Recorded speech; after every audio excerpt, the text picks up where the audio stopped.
un procès qu'Apolline de Malherbe a suivi de près.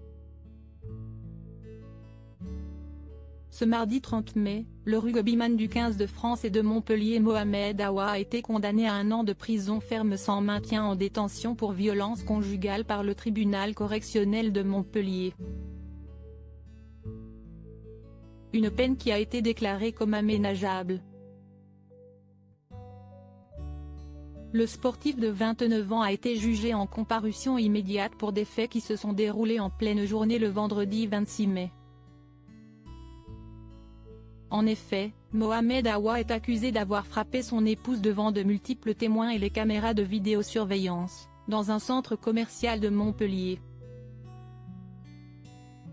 Quelques minutes avant l'audience, l'avocat du rugbyman Marc Gali est revenu sur cette agression.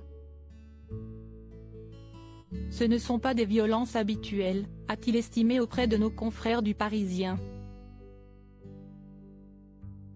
Avant de poursuivre, je ne sais pas ce qu'il s'est passé, c'est troublant, c'est une crise de jalousie, il n'a pas accepté qu'elle puisse avoir une certaine indépendance, travailler.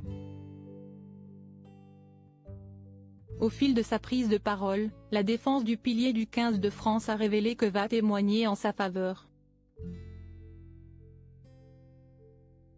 Mais son épouse, qui s'est constituée partie civile, dire qu'elle ne veut pas le quitter et qu'elle lui laisse encore une chance. Des propos, mais aussi un délibéré, qui ont mis Apolline de Malherbe hors d'elle. Consternée par cette déclaration et la décision du tribunal, la présentatrice du face-à-face sur BFM Télévision s'est emparée de son compte Twitter pour faire part de son indignation. Tristesse, colère, a écrit la journaliste après avoir relayé les propos de l'avocat de Mohamed Awa.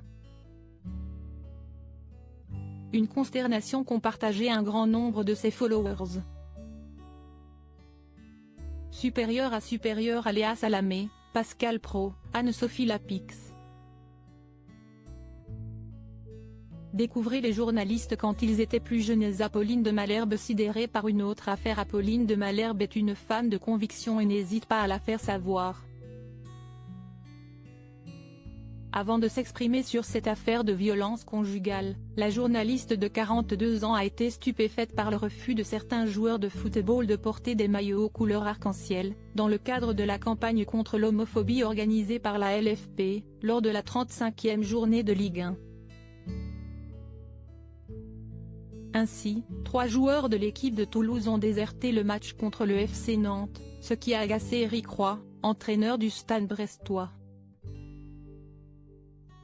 Si est-il catastrophique. On voit bien qu'il y a des joueurs à qui ça pose problème.